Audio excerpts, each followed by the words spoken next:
आषाढी एकादशी निमित्त मुख्यमंत्र्यांसोबत श्री विठ्ठल रुक्मिणीच्या महापूजेचा मान यंदा धाराशिव जिल्ह्यातील कळंब तालुक्यातील गौरगाव येथील वारकरी दाम्पत्य बाबासाहेब माने आणि प्रभावती माने यांना मिळाला। अनेक वर्षांपासून अखंड वारीची परंपरा जपणाऱ्या या दाम्पत्यासाठी हा क्षण आयुष्यातील अविस्मरणीय असा ठरलाय।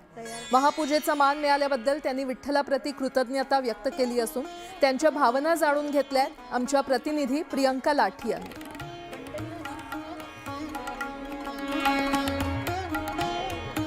आषाढी वारीला पांडुरंगाचे दर्शन होणं हे मोठे सौभाग्याचं आहे आणि त्याच आषाढी वारीला मुख्यमंत्र्यांसोबत मानाच्या वारकऱ्याचं मान मिळणं हे अति जास्त सौभाग्याचं आहे। असेच मानाचे वारकरी आपल्या सोबत आता आहेत बाबासाहेब माने आणि प्रभावती माने। धाराशिव जिल्ह्यातून येथे येतात, कळंब तालुक्यातले आहेत। माऊली, मुख्यमंत्र्यांसोबत आज तुम्हाला महापूजेचा मान मिळालाय, कसं वाटतं? त्याच्याबद्दल आम्हाला आनंद वाटला गेलेला आहे।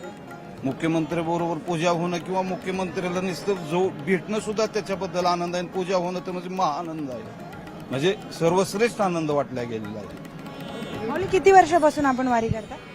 20 वर्ष झाले असते। 20 वर्ष?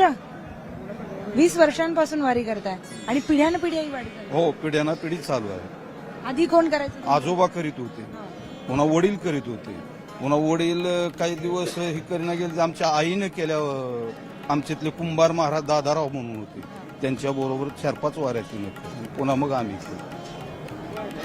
माऊली, 20 वर्षांपासून वारी करताय, आज पहिल्यांदा मुख्यमंत्र्यांसोबत पूजेचा मान मिळाला, अत्यंत मोठी गोष्ट आहे। कसं वाटतं तुम्हाला? पण वारी करायचं काम आम्ही कोण्या दिंडीत नाही, पालखी तळावर, माऊलीच्याच पालखी। सामान साहित्य बरोबरच आणि पालखी तळावर थांबायचं, असं कुणीकडे जायचं नाही इकडे तिकडे। वय किती आहे तुमचं? नामचिंतन घडतंय, एक हे दोघं असलं की नामचिंतन घडतंय, बाकीचे असले की बोलण्यातच वेळ जातो, म्हणून आम्ही एवढी व्यवस्थितशीर पूजा करायला मिळाली, काय मागितलं पांडुरंगाकडे?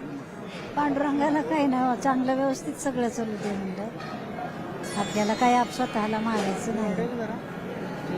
घरी कोण असतं? घरी आता सध्या मुलगी आहे, मुखी आहे मुलगी, आणि जावा इथे आहे। अच्छा, आणि मुलगा आहे ते लातूरला असतो।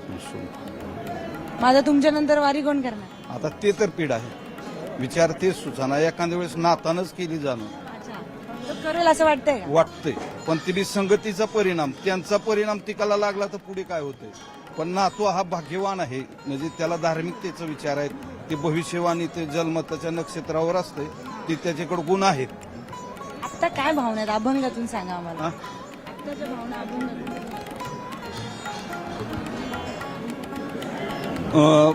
आता ते ओळीतूनही नाही गेले, पण असं आहे,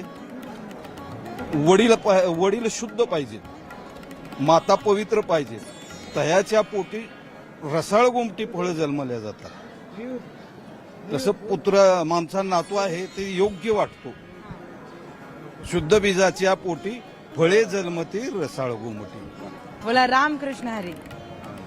व्हिडिओ जर्नलिस्ट हर्षद गोरकासह तसं लिहिलेलं आहे, पण ते लोवीच ध्यानात नाही गेलेलं आहे। तुकाराम महाराज सुद्धा बोललेले आहेत। हरकत नाही, असं होतं कधी कधी। तर आपण बघतोय की या दोघांना आज मानाचे वारकरी म्हणून महापूजेचा मान मिळालेला आहे। तुम्हाला पुन्हा एकदा शुभेच्छा। व्हिडिओ जर्नलिस्ट हर्षद गोरकासह मी प्रियंका लाठी, न्यूज 18 मराठी, पंढरपूर।